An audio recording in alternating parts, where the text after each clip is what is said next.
Un saludo muy cordial, mis queridos hermanos y hermanas. Gracias por venir esta mañana para continuar nuestro estudio sobre los mensajes de los tres ángeles.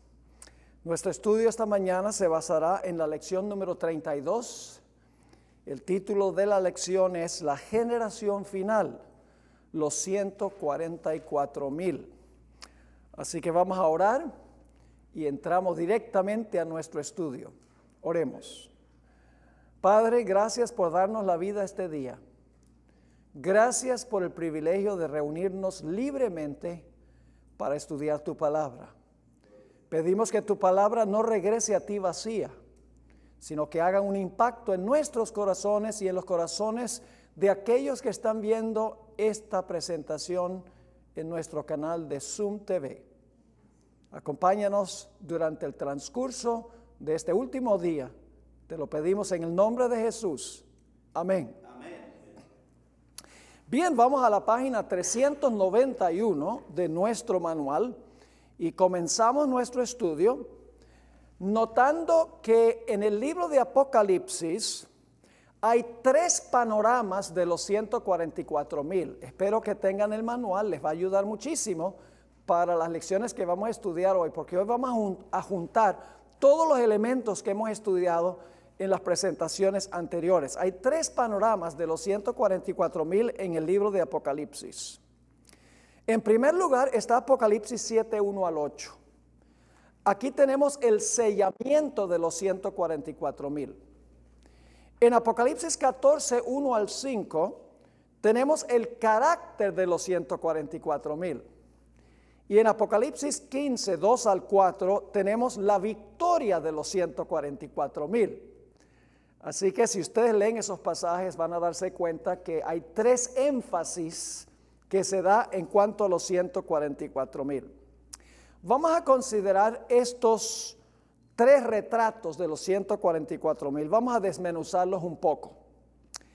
Hablemos en primer lugar del pasaje de Apocalipsis 7 y el versículo 1 al 8 que enfatiza el sellamiento de los 144,000. Si ustedes leen el capítulo inmediatamente anterior, que es Apocalipsis 6, 14 al 17, van a darse cuenta que se describe la segunda venida de Jesús. Y cuando terminan esos versículos se hace la pregunta: el gran día de su ira ha venido, ¿y quién podrá estar firme? La respuesta se encuentra en el capítulo 7 y el versículo 1 al 8. En el gran día de la ira de Dios, los que están sellados, los 144,000, podrán estar firmes. Es decir, que la respuesta a la pregunta de Apocalipsis 6, 17 se halla en Apocalipsis 7, 1 al 8. Los sellados subsistirán en el tiempo de angustia final. Ahora, la pregunta que debemos hacer es la siguiente: ¿qué significa la expresión ¿quién podrá sostenerse en pie? ¿O quién podrá estar firme? Como dicen algunas versiones. ¿Qué significa eso? Estar en pie o estar firme. Bueno, tenemos varios otros versículos que usan la misma palabra. Por ejemplo, Marcos 3, 24 y 25 dice: un reino dividido contra sí mismo no puede permanecer. Es decir, va a caer un reino dividido. Lo que quiero decir es que la expresión estar en pie es el antónimo de caer. Caer es lo opuesto. En Juan 8:44 dice que Satanás al principio no permaneció en la verdad, es decir, cayó de la verdad. En 1 Corintios 10:12 dice: el que cree estar firme, mire que no caiga. La misma palabra. En Efesios 6, 11 al 13, vamos a leer ese pasaje. Dice: vestíos de toda la armadura de Dios, para que podáis estar, ¿qué? Firmes. Esa es la misma palabra, para que podáis estar firmes contra las acechanzas del diablo. Porque no tenemos lucha contra sangre y carne, sino contra principados, contra potestades, contra los gobernadores de las tinieblas de este siglo, contra huestes espirituales de maldad en las regiones celestiales. Por tanto, tomad toda la armadura de Dios para que podáis resistir en el día malo y habiendo acabado todo, estar firmes. Se usa la expresión 2 veces, estar firmes en este pasaje. En 2 Timoteo 2:19 se usa también la palabra. Pero el fundamento de Dios está ¿qué? Firme, teniendo este sello. Conoce el Señor a los que son suyos y apártese de iniquidad todo aquel que invoca el nombre de Cristo. Amén. Y luego en Lucas 21:36 está hablando de la segunda venida de Jesús. Dice, velad pues en todo tiempo orando que seáis tenidos por dignos de escapar a estas cosas que vendrán y de estar en pie delante del Hijo del Hombre.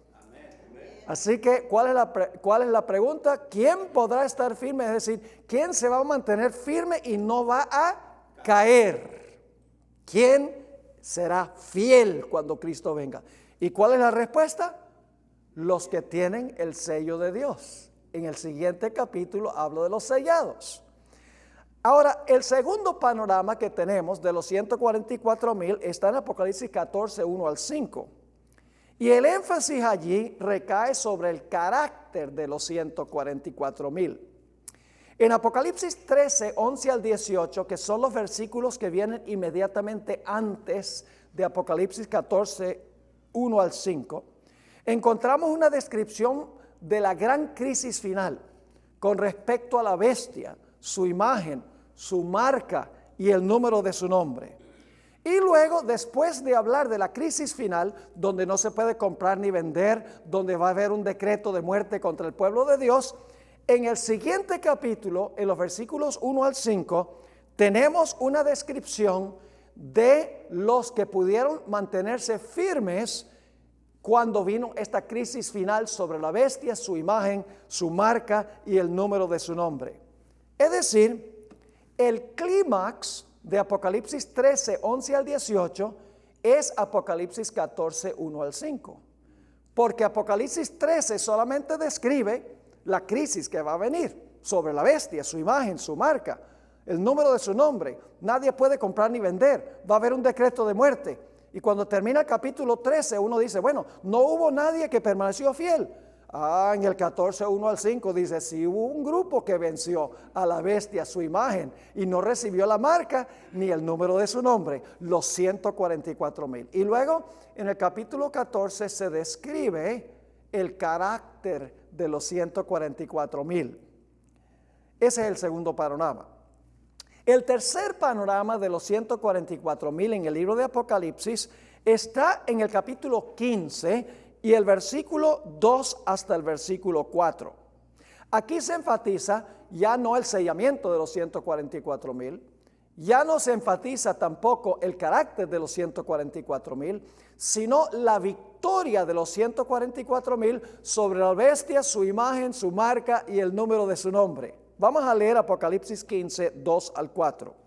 Vi también como un mar de vidrio mezclado con fuego, y a los que habían alcanzado la victoria sobre la bestia y su imagen y su marca y el número de su nombre. Yo pregunto, ¿esto tiene alguna relación con el mensaje del tercer ángel?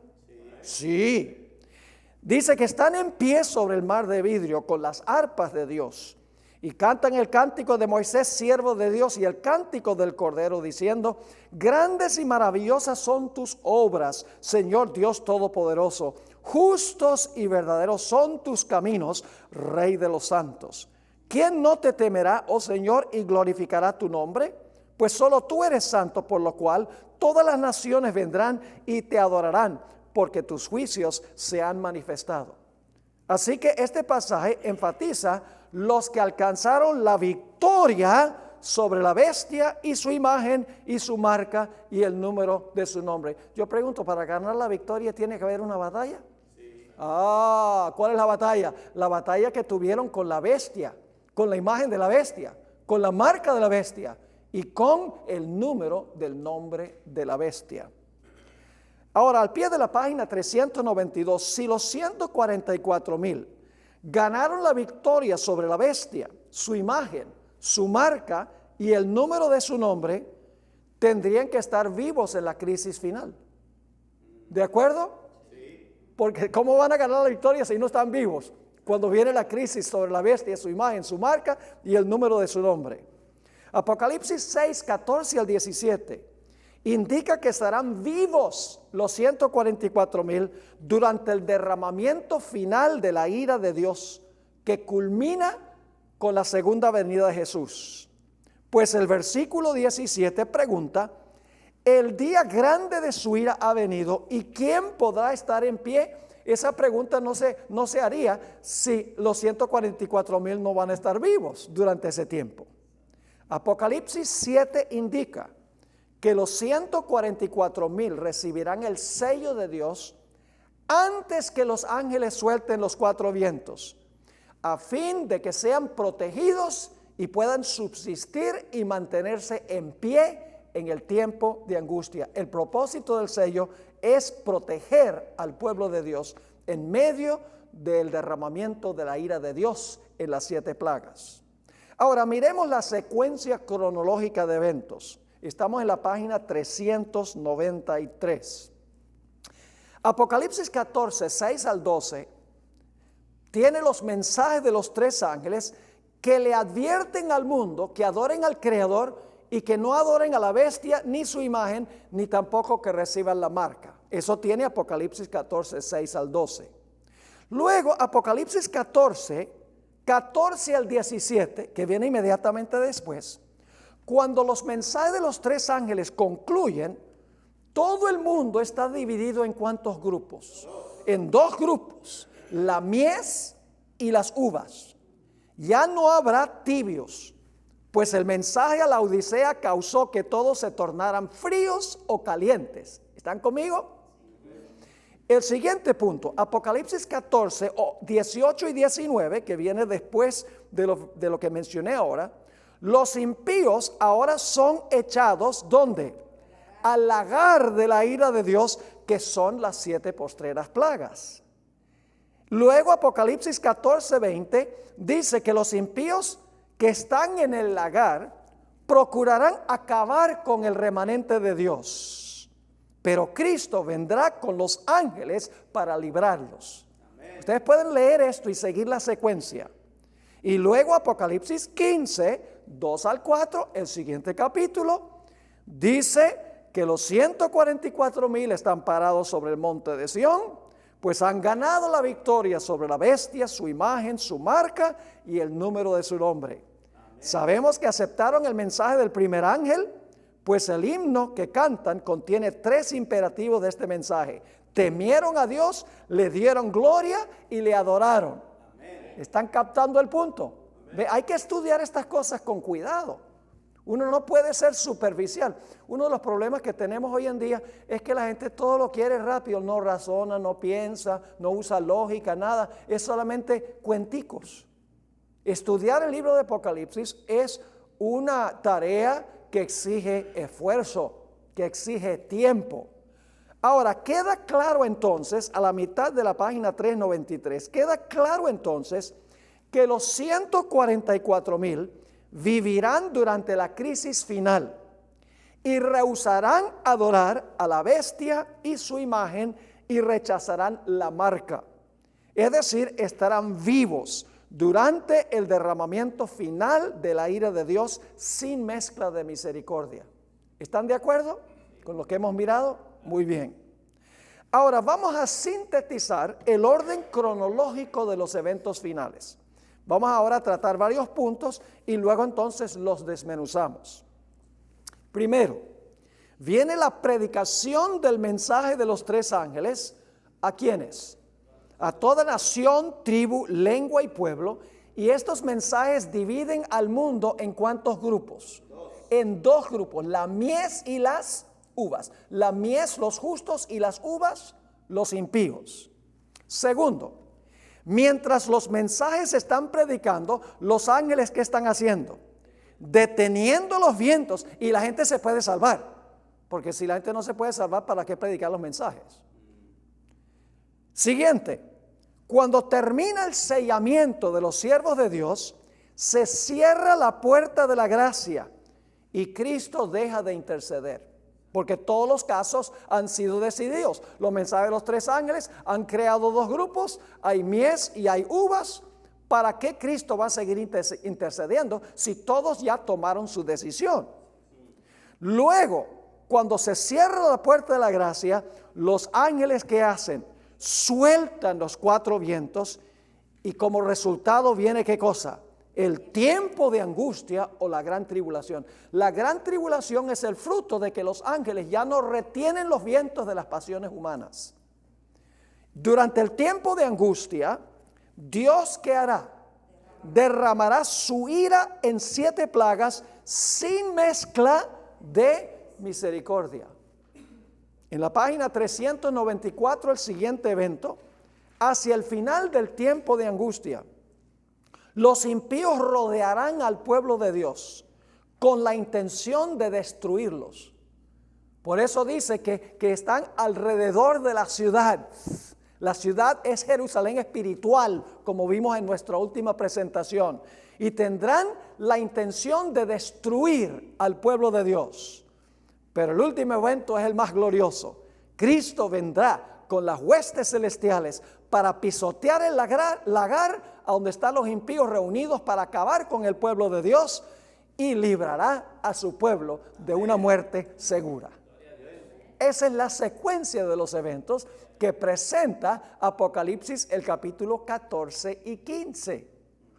Ahora vamos a regresar al momento de la predicación de los mensajes de los tres ángeles. Vamos ahora a desmenuzar el orden de eventos que acabamos de describir. El santuario abierto, la página 394. Jesús está intercediendo ahora para aquellos que se arrepienten de sus pecados y confían en los méritos de la vida y la muerte de Cristo. La gente todavía puede confesar sus pecados y arrepentirse y mandar sus pecados al santuario hoy para que Jesús interceda, para que Jesús los meta al santuario cubiertos con su sangre. ¿Cómo no? En el presente la gente puede venir con confianza al trono de la gracia para recibir perdón. Pero cuando los 4 ángeles suelten los 4 vientos, Jesús dejará de interceder y se cerrará su obra en el lugar santísimo. Ya nadie podrá cambiar de lado. Cuando los 3 ángeles hayan concluido su obra, el mundo estará dividido en ¿cuántos grupos? En 2 grupos. Los que tienen el sello de Dios y los que tienen la marca de la bestia. Los que tienen el sello de Dios son la mies. Los que tienen la marca de la bestia son las uvas. Ahora, después de esto no habrá oportunidad de cambiar de lado. Apocalipsis 14, 14 al 19 nos dice que habrá la mies y las uvas cuando termine la obra mediadora de Cristo. Por un lado, los impíos son completamente impíos, representados por las uvas. Y los justos serán plenamente justos, reflejarán perfectamente el carácter de Cristo Jesús. Los impíos tendrán la marca de la bestia y los justos tendrán el sello de Dios. Es decir, cuando los ángeles terminen de proclamar su mensaje, todos los seres humanos han decidido estar de un lado o del otro lado. Ya no hay razón para Jesús interceder. Se cierra la puerta de la gracia y termina la administración de Cristo. Ese es el siguiente punto en nuestro manual. Apocalipsis 22, 10 al 12 describe este evento. Vamos a ver que hay 3 puntos de tiempo aquí. Dice allí, y me dijo, no selles las palabras de la profecía de este libro, es decir, de Apocalipsis. Ahora, si no se sella el libro, entonces la gente puede entender el mensaje que está en el libro. ¿Todavía puede aceptar el mensaje si el libro no está sellado? Sí. Así que ese es el primer punto de tiempo. Mientras están predicando los mensajes de los 3 ángeles, no está sellado. No selles las palabras de la profecía de este libro, porque el tiempo está cerca. Va a llegar un momento. ¿Qué va a pasar cuando llegue ese momento?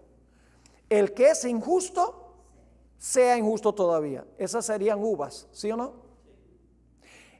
El que es inmundo, sea inmundo todavía. Esas son las uvas. Y luego dice, el que es justo, practique la justicia todavía. Esa es la mies. Y el que es santo, santifíquese todavía, la mies. Y luego que viene después de eso. Jesús dice, he aquí yo vengo pronto y mi galardón conmigo. 3 puntos de tiempo. El libro está abierto, la gente se puede salvar. Llega el momento cuando todos los casos están decididos y luego la venida de Cristo Jesús. He aquí yo vengo pronto y mi galardón conmigo para recompensar a cada uno según sea su obra. ¿Están entendiendo? Durante todo el año los pecados de Israel entraban al santuario por medio de la sangre de las víctimas. Pero una vez al año, al final del año, el santuario se cerraba y los pecados ya no podían entrar. Los que no simpatizaban con la obra del sumo sacerdote eran cortados de en medio del pueblo. Ahora, hay otro lugar a donde se presenta el cierre de la puerta de la gracia, donde nadie puede entrar al santuario para recibir perdón. Apocalipsis 15 y el versículo 5 al 8. Apocalipsis 15, 5 al 8. Después de estas cosas miré, y he aquí fue abierto en el cielo el templo del tabernáculo del testimonio. Yo pregunto, ¿cuál es el templo del tabernáculo del testimonio? El santuario, pero ¿qué lugar específico? El lugar santísimo del santuario. Apocalipsis 11, 19 dice, y fue abierto el templo en el cielo y se vio el arca del pacto. Es decir, el templo es el lugar santísimo. Así que dice, fue abierto en el cielo el templo del tabernáculo del testimonio. Ya no para que la gente entre, porque ya la salvación ha terminado. ¿Por qué se abre el templo en este momento? Para que los ángeles con las plagas puedan salir. Sigue diciendo, y del templo salieron, ¿qué cosa? Los 7 ángeles que tenían las 7 plagas, vestidos de lino limpio y resplandeciente y ceñidos alrededor del pecho con cintos de oro. Y uno de los 4 seres vivientes dio a los 7 ángeles 7 copas de oro llenas de la ira de Dios, que vive por los siglos de los siglos. ¿Qué van a hacer los ángeles ahora que salen del lugar santísimo? Tienen las 7 copas y ¿qué van a hacer? Van a derramar las copas. ¿Y qué tienen las copas? Las 7 postreras plagas. Y luego noten el versículo 8. Y el templo, el lugar santísimo, se llenó de humo por la gloria de Dios y por su poder. Y nadie podía, ¿qué?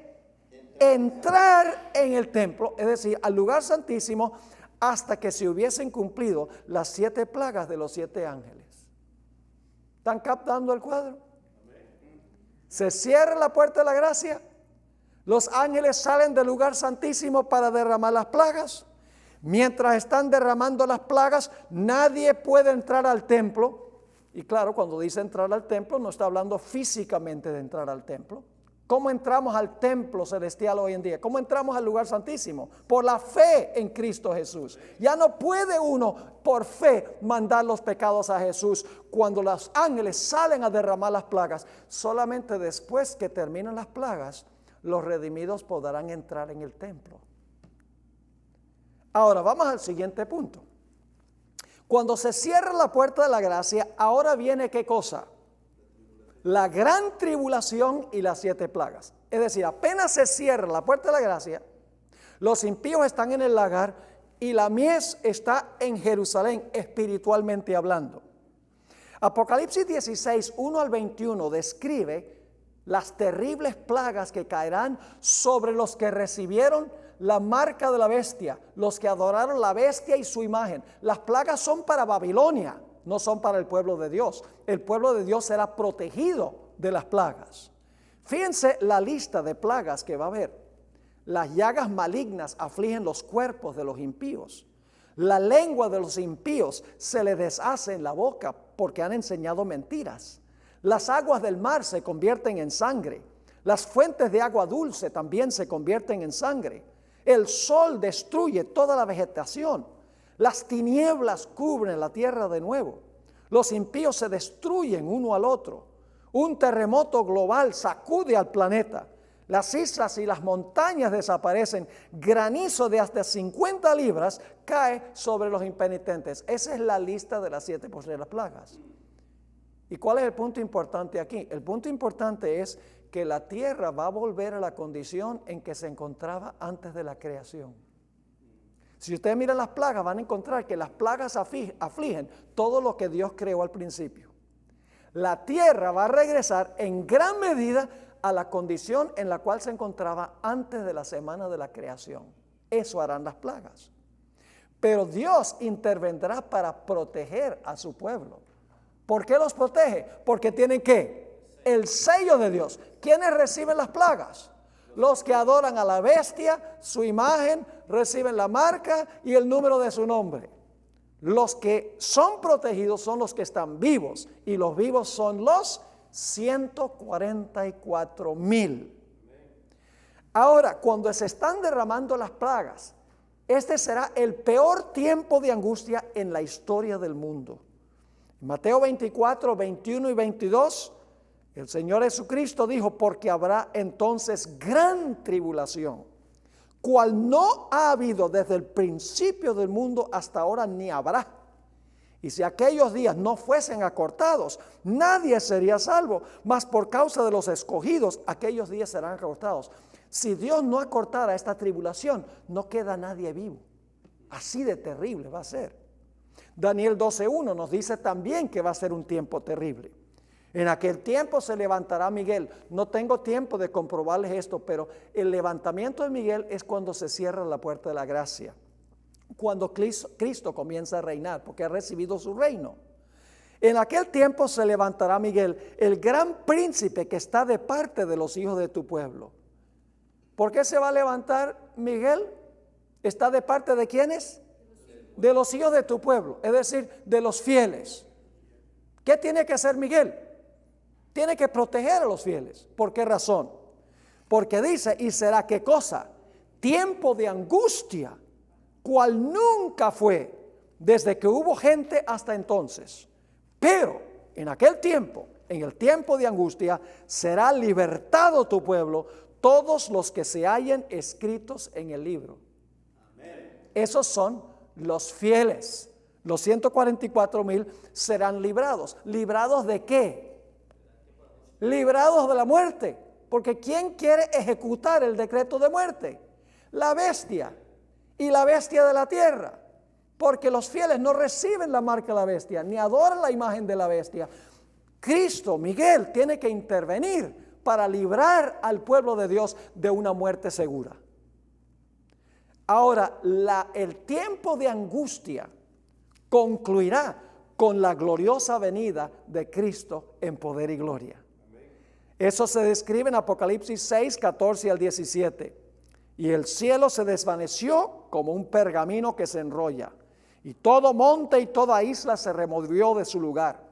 Y los reyes de la tierra, y los grandes, los ricos, los capitanes, los poderosos, y todo siervo y todo libre, se escondieron en las cuevas y entre las peñas de los montes, diciendo a los montes y a las peñas: caed sobre nosotros y escondednos del rostro de aquel que está sentado sobre el trono y de la ira del Cordero. ¿Qué van a hacer los que tienen la marca de la bestia? ¿Qué van a hacer las uvas, los infieles? Se van a esconder en las cuevas y van a rogar que las rocas caigan sobre ellos. ¿Todos van a perecer? ¿Todos los seres humanos van a perecer? No, porque dice: porque el gran día de su ira ha llegado, ¿y quién podrá sostenerse en pie? La respuesta está en el siguiente versículo. Los que se van a sostener en pie son los 144,000. Amén.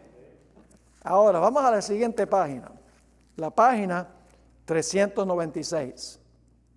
Nuevamente, al final del tiempo de angustia, Cristo va a intervenir para librar a su pueblo. Noten lo que dice Daniel 12:1. En aquel tiempo se levantará Miguel, el gran príncipe que está de parte de los hijos de tu pueblo, y será tiempo de angustia, cual nunca fue desde que hubo gente hasta entonces. Pero en aquel tiempo será libertado tu pueblo, todos los que se hayan escritos en el libro. Fíjense en una secuencia de eventos. Se levanta Miguel, que es el cierre de la gracia. Viene el tiempo de angustia, y al final del tiempo de angustia, ¿qué sucede? El pueblo de Dios es libertado. Pero hay más. El versículo 2. Y muchos de los que duermen en el polvo de la tierra, ahora viene la resurrección, ¿sí o no? Serán despertados, unos para vida eterna y otros para vergüenza y confusión perpetua. Y luego dice, los entendidos, que son los 144,000, resplandecerán como el resplandor del firmamento. Y los que enseñan la justicia a la multitud, como las estrellas a perpetua eternidad. Amén. Ahí está la secuencia de eventos, clara. Ahora la pregunta es, ¿quién podrá estar firme en el tiempo de angustia? Los últimos versículos del capítulo 6 describen el tiempo de angustia y la segunda venida. La pregunta clave es, ¿quién podrá estar firme cuando Dios derrame su ira devastadora sobre la tierra? La respuesta se halla, como hemos visto en el siguiente capítulo, en Apocalipsis 7, 1 al 8, a donde se describen los 144,000 que recibieron el sello de Dios y fueron protegidos en medio del derramamiento de la ira de Dios. Dios no los sacó del mundo antes de la tribulación, sino que los protegió en medio de la tribulación. No hay tal cosa como un rapto secreto donde Cristo se lleva a todos los fieles y entonces los que se quedan aquí sufren las plagas. No, los fieles de Dios, la mies, los que no reciben la marca de la bestia, ni adoran la bestia ni su imagen, van a estar en este mundo durante la tribulación, pero serán protegidos como Israel fue protegido en Egipto de las plagas que cayeron allí. Ahora, ¿cuál es el propósito del sello? Tanto el sello de Dios como la marca de la bestia tienen un doble propósito. Primero, es una señal de propiedad. Cuando yo le pongo mi nombre en un libro, significa que ese libro es mío. ¿Cierto? Así que el sello de Dios es señal de que Él es dueño de los 144,000. Pero también es una señal de ¿qué? De protección. Los que tienen el sello de Dios son propiedad de Dios y tienen la garantía de la protección de Dios. Los que tienen la marca de la bestia pertenecen a la bestia y la bestia promete protegerlos a ellos. ¿Preferiría usted la protección de Dios o la protección de la bestia? Esa es la pregunta clave. El trasfondo de Apocalipsis 7, 1 al 3 se encuentra en Ezequiel 9, 1 al 6. Es decir, la idea de tener la señal en la frente y ser protegido de la destrucción que viene, eso viene de Ezequiel 9. Así que hay que regresar a Ezequiel 9. Allí nos dice que Dios colocó una marca de protección en la frente de ¿quiénes? De los que clamaban y gemían por las abominaciones que se estaban cometiendo en Jerusalén. Yo pregunto, al final de la historia, ¿también Babilonia tiene abominaciones? ¿Va a haber un grupo que va a clamar y gemir por las abominaciones que se están cometiendo en Babilonia? Amén. Sí. ¿Van a ser sellados los que claman y gimen para que no sean destruidos junto con los impíos? Sí, el trasfondo está en Ezequiel. Después que todos estaban sellados en el Antiguo Testamento, los ángeles pasaron por en medio de la ciudad y destruyeron a los que no tenían la marca. La peor abominación que se estaba cometiendo entre el pueblo profeso de Dios, la peor abominación en los días de Ezequiel era ¿qué cosa? Que los líderes espirituales estaban inclinados hacia el sol, adorando al sol hacia el oriente. ¿Cuál va a ser el gran pecado del mundo religioso al final de la historia?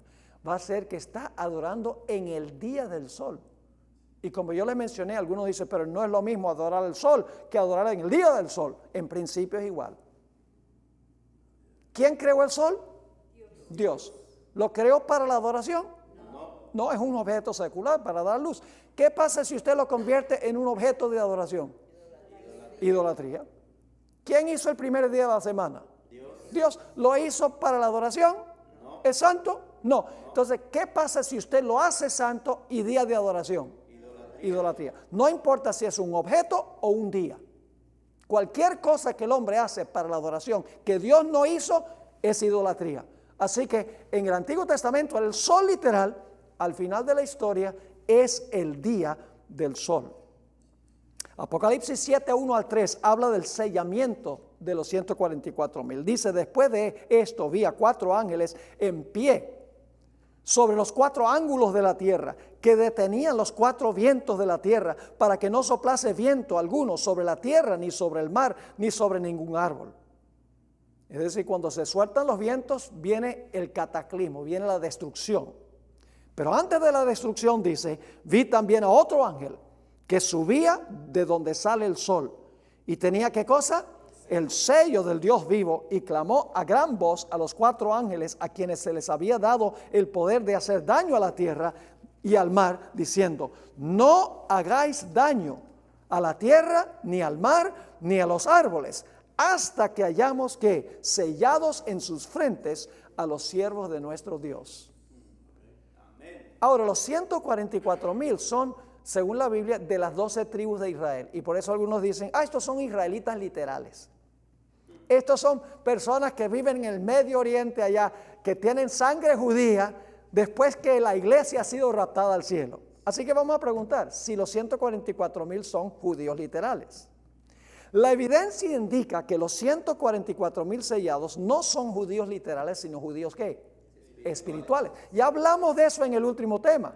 Por eso fue que dediqué un tema entero para hablar sobre quién es Israel, quién es un verdadero judío. Ahora, ¿cuál es la evidencia?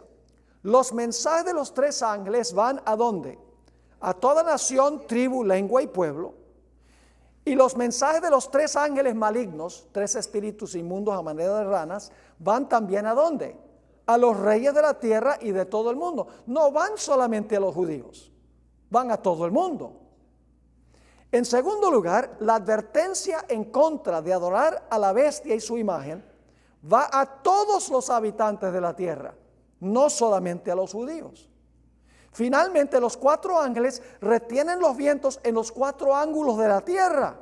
Así que el sello de protección tiene que ser ¿qué? Global. Esto no está pasando allá en Israel, en el Medio Oriente. Esto está sucediendo a nivel global, porque los mensajes de los 3 ángeles son para el mundo, para toda nación, tribu, lengua y pueblo, que significa que los 144,000 que aceptan el mensaje son de toda nación, tribu, lengua y pueblo. No son judíos literales, sino judíos espirituales. ¿Están conmigo o no? Ahora, el dispensacionalista Dave Hunt escribió que los 144,000 serán judíos literales que viven en la tierra de Israel. Pero al mismo tiempo, Hunt dijo que Babilonia representa un sistema simbólico y global. Así que dice, Babilonia es espiritual y global. Pero cuando se trata de Israel, ese es el Israel allá en la Tierra Santa. Según él, Babilonia simboliza el papado, igual que nosotros, que es un sistema espiritual y mundial. Pero los 144,000 que son los enemigos de Babilonia, esos sí son judíos literal que viven en la Tierra Santa. Vamos a leer lo que dice para que vean la inconsistencia. Algunos sugieren que cuando se reconstruya la antigua ciudad de Babilonia, el Vaticano trasladará su sede a Babilonia en Irak. ¿Pero por qué ha de hacerlo? El Vaticano ha estado cumpliendo la visión de Juan en Apocalipsis 17 desde su localidad en Roma durante los últimos 15 siglos.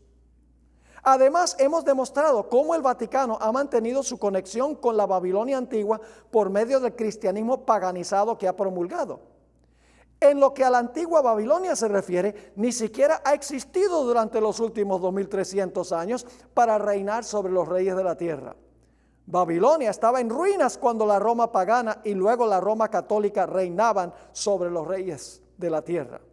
Dios estaba anunciando el juicio final que recaerá sobre el gran mal que comenzó en la Torre de Babel y que ha crecido a medida que se han sofisticado la política, la religión y la ciencia. Finalmente todo el mundo se unirá para propagar la antigua mentira de Satanás.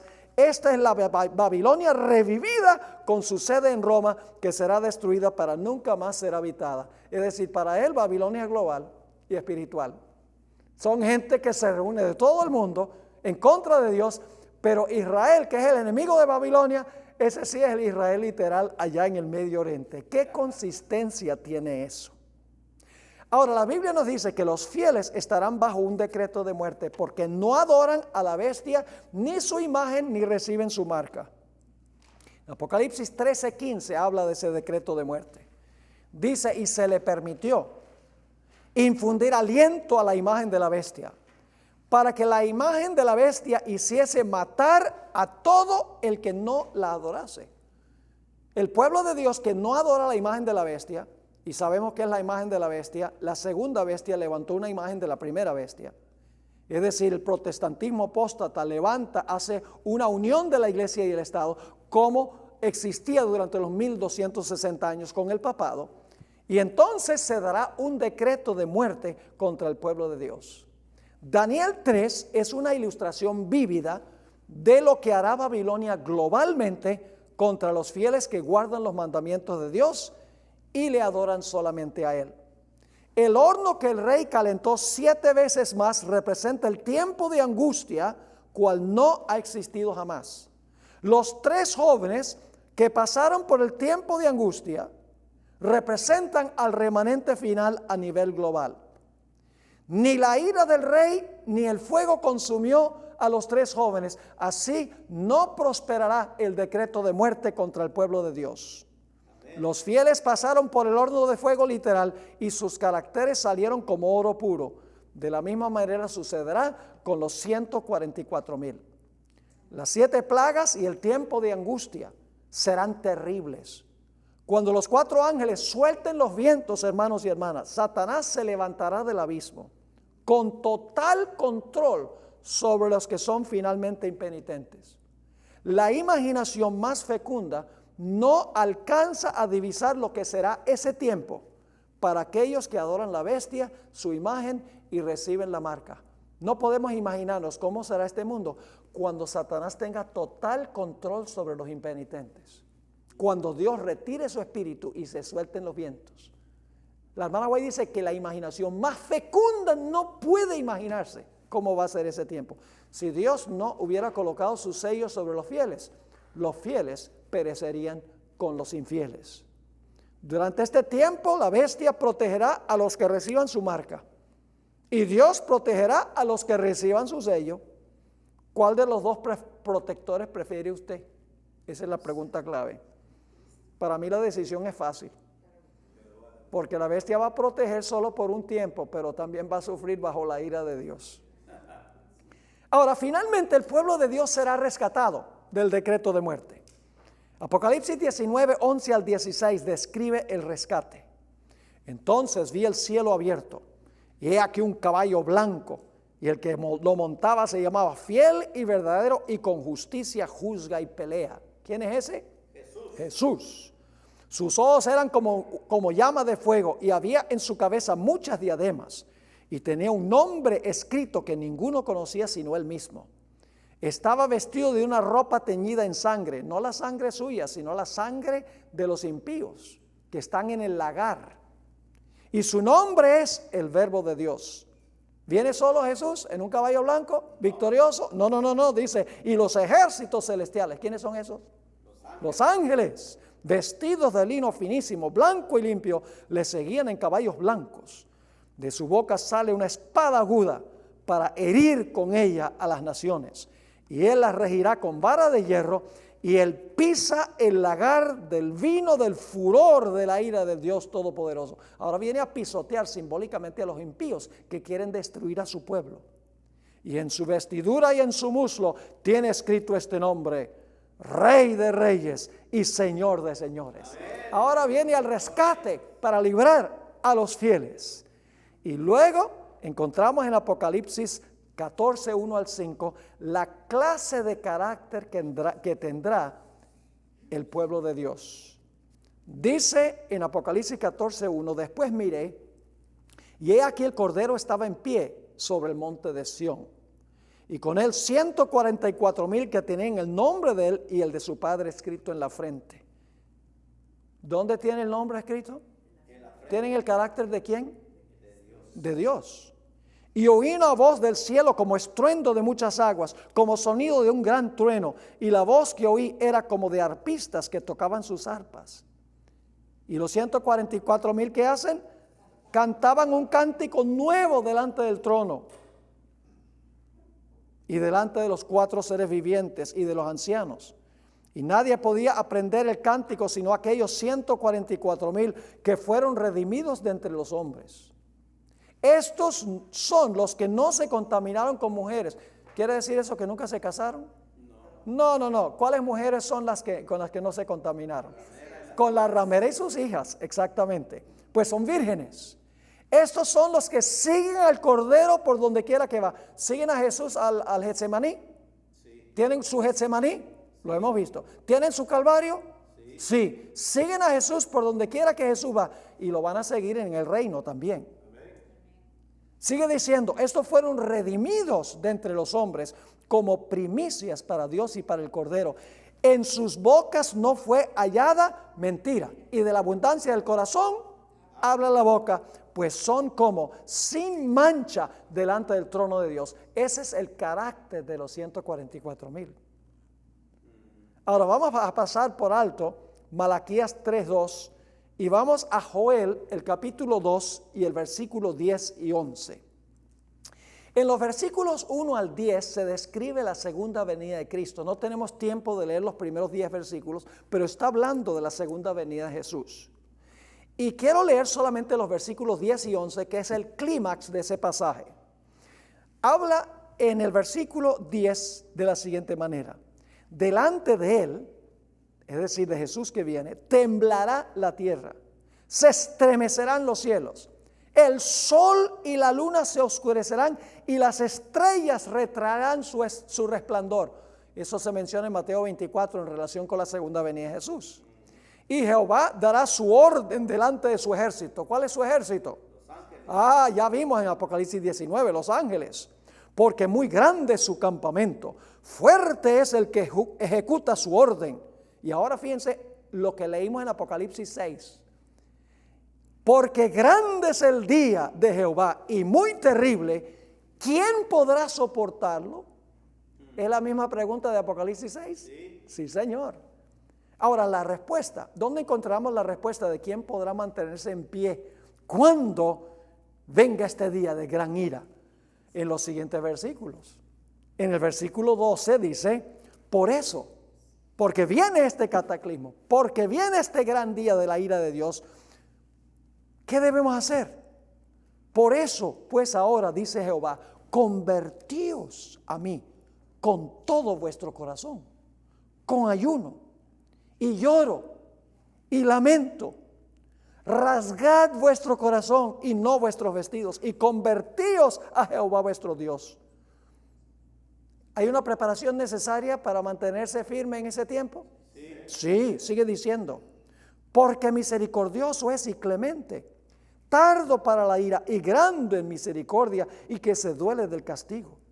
¿Quién sabe si se volverá y se arrepentirá y dejará bendición tras él? Esto es ofrenda y libación para Jehová vuestro Dios. Tocad trompeta en Sión, proclamad ayuno, convocad asamblea, reunid al pueblo, santificad la reunión, juntad a los ancianos, congregad a los niños y a los que maman, salga de su cámara el novio y de su tálamo la novia. Entre la entrada y el altar lloren los sacerdotes ministros de Jehová y digan, perdona, oh Jehová, a tu pueblo, no entregues al oprobio tu heredad para que las naciones se enseñoreen de ella. Porque, ¿por qué han de decir entre los pueblos, ¿dónde está su Dios? ¿Saben lo interesante? La descripción que se da en estos versículos es lo que ocurría en el gran día de expiación. ¿Estamos nosotros ahora en el gran día de la expiación? Sí. ¿En el lugar santísimo? Sí. Sí, Señor. Y toda la descripción aquí es del día de expiación. ¿Qué era lo que anunciaba el día de expiación? El sonar de la trompeta. Aquí se mencionan trompetas. ¿Tocar trompeta en Sión? Sí. ¿La gente debía afligirse el alma en el día de expiación? Sí. ¿Debía ayunar el día de expiación? Sí. ¿La gente debía reunirse o convocarse alrededor del santuario? Sí. Sí. ¿La gente debía arrepentirse y confesar sus pecados? Amén. ¿Los sacerdotes debían llorar y clamar por la misericordia de Dios? Sí. Todo eso sucedía en el día de expiación. Es decir, los 144,000 tendrán una experiencia especial en el día de expiación. En este tiempo estarán clamando y gimiendo por las abominaciones que se hacen en la tierra y en la iglesia también. Pero saben que Apocalipsis 6 y Joel 2 no es el único lugar donde se hace esa pregunta. Noten Isaías 33 y el versículo 14.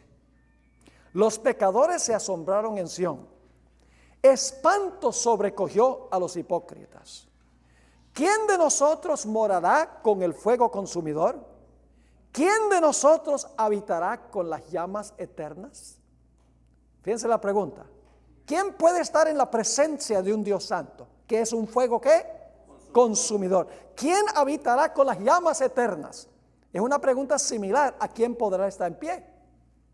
Aquí está la respuesta en los versículos 15 y 16. El que camina en justicia y habla lo recto. El que aborrece la ganancia de violencias, el que sacude sus manos para no recibir cohecho, el que tapa sus oídos para no oír propuestas sanguinarias, el que cierra sus ojos para no ver cosa mala. ¿Suena parecido al carácter de los 144,000? Este habitará en las alturas, fortaleza de roca será su lugar de refugio, se le dará su pan y sus aguas serán seguras. En la tribulación no le faltará ni pan ni agua. Pero esos no son los únicos lugares donde aparece la pregunta. En el Salmo 15 se hace la misma pregunta. Versículo 1, Jehová, ¿quién habitará en tu tabernáculo? ¿Quién morará en tu monte santo? ¿Cuál es el monte santo? Sión. ¿Y a dónde están parados los 144,000? En Sión. Tiene una conexión. Ahora viene la respuesta. ¿Quiénes van a pararse en Sión? Jehová. ¿Quién habitará en tu tabernáculo? ¿Quién morará en tu monte santo? Ahora viene la respuesta. El que anda en integridad y hace justicia y habla verdad en su corazón. El que no calumnia con su lengua, ni hace mal a su prójimo, ni admite reproche alguno contra su vecino. Aquel a cuyos ojos el vil es menospreciado, pero honra a los que teme a Jehová. El que aun jurando en daño suyo, por eso no cambia. Quien su dinero no dio a usura, ni contra el inocente admitió cohecho. Y ahora escuchen, el que hace estas cosas no resbalará jamás. Es decir, no caerá jamás. ¿Alguna conexión tiene esto con Apocalipsis 14? Sí, Señor. Pero estos no son los únicos lugares donde aparece la pregunta. También aparece en el Salmo 24. En el versículo 3 se hace la pregunta, ¿quién subirá al monte de Jehová? ¿Cuál es el monte de Jehová? Sión. Los 144,000 están parados ¿dónde? En el monte de Sión. ¿Quién subirá al monte de Jehová y quién estará en su lugar santo? Ahora viene la respuesta. Nuevamente tiene que ver con el estilo de vida, con victoria sobre el pecado. Dicen los versículos 4 al 6, el limpio de manos y puro de corazón, el que no ha elevado su alma a cosas vanas, ni jurado con engaño, él recibirá bendición de Jehová y justicia del Dios de salvación. Tal es la generación de los que le buscan, de los que buscan tu rostro, oh Dios de Jacob.